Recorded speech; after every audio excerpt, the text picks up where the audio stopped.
Hello and welcome to Sharpest Hammers in the Tool Shed. My name is Tim. My name is Daniel. And I'm introducing this one because this is a game I insisted we play, Metroid Fusion. Now, why did I insist we play this game? Because we be dropping some mad space science on y'all tonight, yeah! Not only that, but this game scares the ever-loving shit out of me, and I just kind of wanted to share it with the world because I like this franchise. I don't love it. I like it. But this is probably one of the best games of it, so... And this game scares me a little bit too. You want to know why, Tim? Why? Because we have to sit through like fucking 20 minutes of goddamn cutscene to start the game. The best part is it's not even cutscene. It's just screens with text dialogue. Because this is how we did shit when we were, Unskippable, none the fucking less. Yeah. Anyway, So Tim, yeah, what science we be dropping on these fuckers today? We were actually having a very in-depth discussion about the Big Bang Theory.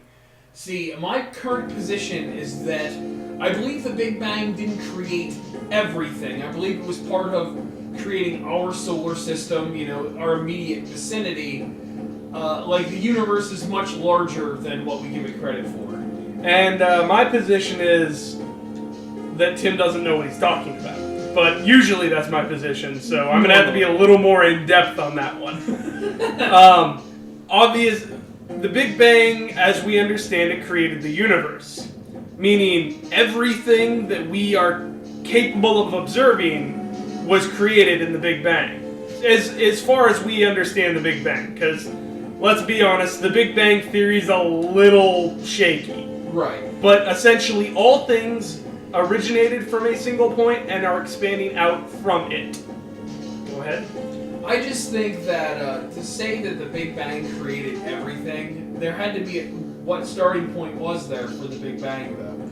I mean, it's been a long time since I've actually studied any of this stuff, but the understanding that I had was that, Daniel kind of hits my point on the head where what we can observe was created by the Big Bang. Not to say that everything was created by the Big Bang. And the idea of multiple universes kind of goes against the definition of the word. But that's, again, something that I think it was told, and it was probably by some nut job I was smoking pot with or something. But as many of my philosophical conversations that went, generally, stuff like that was involved. Because scientists in general agree that there can, and probably are, multiple universes. This is a single universe in that everything is contained that we know in this universe, but then there may be others. But that's all gets into theoreticals, which is why it sounds so weird. Right. But we do know, fairly as certain as science can know anything, all things that we can observe, so our solar system, our galaxy, all other galaxies, originated from a single point because they're all moving away from that point, which is where the idea of the Big Bang comes from, that there was a massive explosion at this one point. And that's where it gets fuzzy, because why was there nothing? Why did it become something? We don't know. What made it do that? I actually just had a thought. Uh-huh. This I know for a fact, well, not really a fact, but I know for a theory, as science works. But galaxies are created by black holes that basically overload and explode. That is the thing, right? The nebula, nebulas are creation of a star. Correct. There'll be a bunch of dust and gases that condense, and they get so heavy that fusion happens. Right. Oh, Metroid Fusion. Ah! I should slap you. Shut up. I gotta put some comedy in this other than my own stupidity and ignorance of what we're talking about. It's okay. But the massive gravities involved cause fusion to happen at the center of what will become a star. Okay. Then the stars are so heavy that the rocks and other gases begin to condense around them and orbit them. That is how a solar system is created, which is why nebulas are known as the birthplace of stars. Okay. Because it's a big concentration of shit that fucking crashes into each other and makes other shit. So I understand your expansion because the idea that the sun will eventually expand enough to consume the solar system we're in? I don't know where that just came from. That is a thing. No. I know that that's a thing, but I don't know why you just drew that parallel from anything I just said. Well, you were talking about, it was from something before that, actually. It's talking about how the Big Bang started an expanse that's constantly continuing. Right, but it's not that the stars expand, which they do. They do that, because as they burn fuel, their sun's gravity... not a star, it's a gas giant. No, the sun is a star.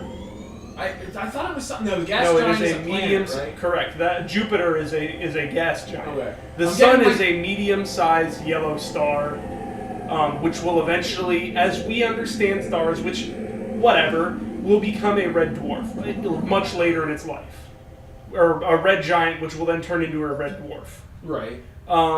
As it begins to burn. Is that a good program? I've never actually watched it. It is. Red Dwarf is amazing. Okay. I have actually watched it. I want to watch it. I just never gotten around to it. But they expand because they run out of fuel, which makes them have less gravity, so they aren't holding itself together as much. Right. But the expansion that I am talking about is that they are physically getting further away from each other. So let's say that our galaxy, the Milky Way galaxy, right. And then there is Alpha Centauri, I believe, is another galaxy. They are actually moving further away from each other. So let's say we were 900 light years. We're not that far. Right.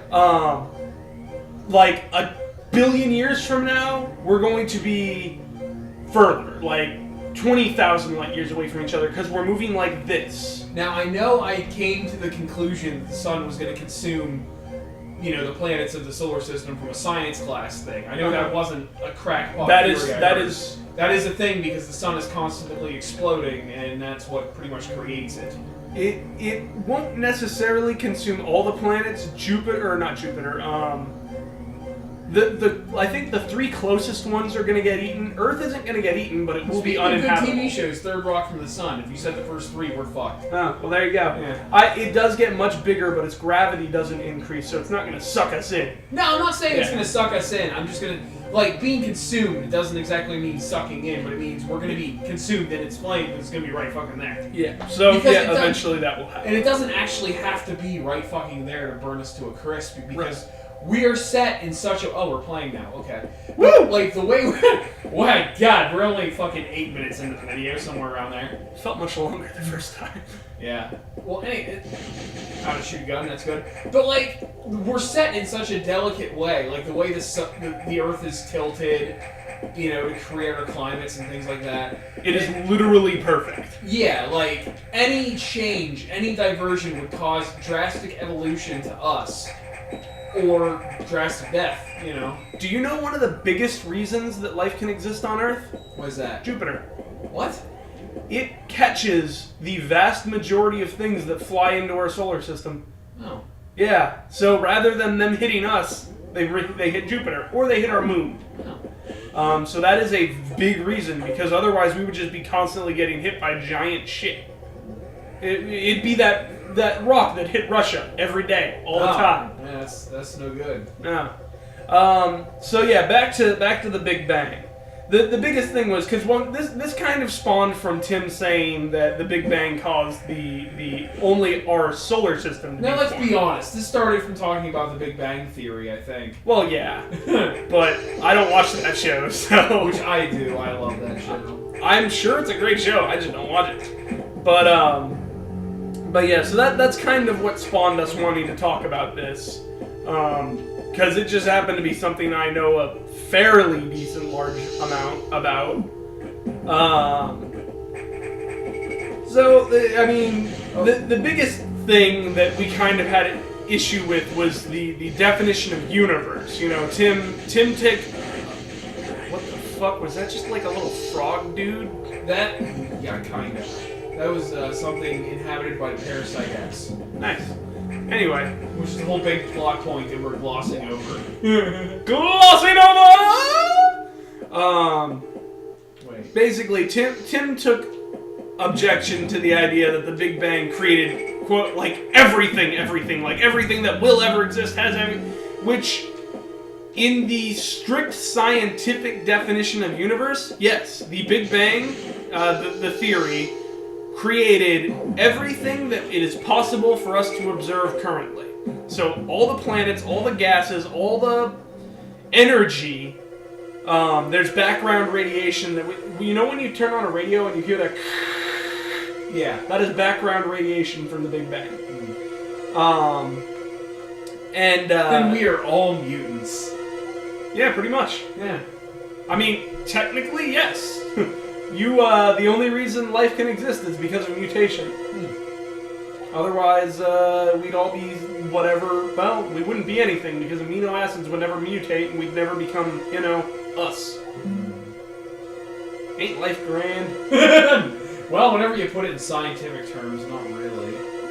I don't know. I still find it kind of cool and exciting. Like, originally we looked something like that yellow snot ball on the screen. The Parasite X, yes. Yeah, we were kind of. I mean, even simpler than that. It's got moving parts. Fucking shit, yo. And that became, well, us eventually. Yeah. Long enough timeline. We're getting into evolution now. Liar actually already brought evolution into it. That's getting a lot of science in. Well, Tim, there is a saying. What's that? You are made of stars. Which is quite literally and technically true. Did Carl Sagan say that? Yes, he did. We are all made of stardust, which is 100% Stardust? true. Oh, I gotta stop with the references. It's fucking horrible. I had a peacock that we named Ziggy Stardust. Like, no, really, all of you viewers, you're like, Daniel's making a stupid joke. No, I literally owned a peacock, and we named it Ziggy Stardust. Wow. I have pictures. But yeah, so science, Tim. You got any other science you want me to drop on your head? There's always one conversation I love having, and it constantly comes back up, and that's time travel. Oh boy. Yeah. I meant to research this because this is a thing that me and Tim always have trouble with. But I can say this. We can in fact look into the past. Yeah. We can literally see the past. Wait, what? Yes. In no bullshit, no technically blah blah blah blah. I can show you the past right now, Tim. Yeah. Are you ready? And blow your goddamn mind. You're gonna show me a picture. No picture. No? No picture. Okay. Okay. Alright, viewers. Okay, Tim, pretend that we just walked outside. Okay. Okay, viewers, we are now outside. No, we're not. We're playing this game. We're outside, Tim! Fine, we're outside. Okay, look up into the sky. What do you see? 10% battle capacity on an icy star. Oh, I know what you're going at with this. A lot of the stars we see are dead. Many of them, yes. Yeah, because we are quite literally seeing the past. We're seeing the past lives of things that are deceased now. We are seeing them as they were billions of years ago. If you could go there now, if you could instantly teleport there, they would be different or gone. Yeah. I mean, that is literally seeing into the past. There is no physical way that it is different. Daniel, that's not... I'm not saying it's time travel, but I'm saying... Yeah, I was going to say, that's not really the point. But I'm going to go ahead and go back to our ship and save, so next time we can actually play the goddamn game! Like, seriously, what do? We walked around the station a little bit, killed Nex. Yeah, we feel good about ourselves now. So Here, we can go home. Let's get out of here. Let's go. GTFO! Alright, everybody, and we will see you next time.